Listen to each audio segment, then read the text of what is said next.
PM Modi આવતીકાલે બનાસકાંઠાના ભીલડીના મહેમાન બનશે. પીએમ મોદી ભીલડીમાં એશિયાના સૌથી મોટા બ્રીડિંગ સેન્ટરનું કરશે લોકાર્પણ.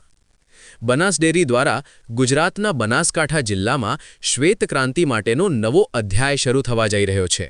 બનાસકાંઠા જિલ્લાના ભીલડી ખાતે બનાસ ડેરી દ્વારા કરોડોના ખર્ચે બનાસ બોઇન એન્ડ રિસર્ચ સેન્ટરનું અત્યાધુનિક નિર્માણ કરવામાં આવ્યું છે, જેનું આવતીકાલે પ્રધાનમંત્રી મોદીના હસ્તે લોકાર્પણ થવાનું છે.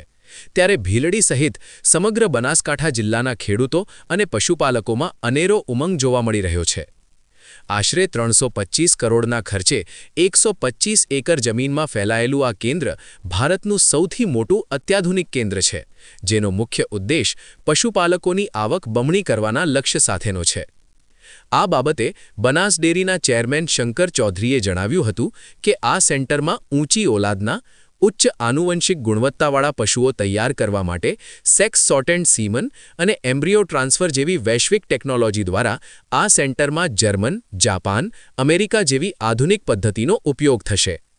અહીં સંશોધન દ્વારા સ્વદેશી ગાયોની ઓલાદ સુધારી દૂધ ઉત્પાદનમાં ક્રાંતિકારી વધારો કરવાનું આયોજન છે. આ પ્રોજેક્ટ આગામી સમયમાં ગ્રામીણ અર્થતંત્રને મજબૂત કરી દેશમાં પશુપાલન ક્ષેત્રે નવી ક્રાંતિ સાથે નવા માપદંડો સ્થાપિત કરશે તેવું નિષ્ણાતો માની રહ્યા છે.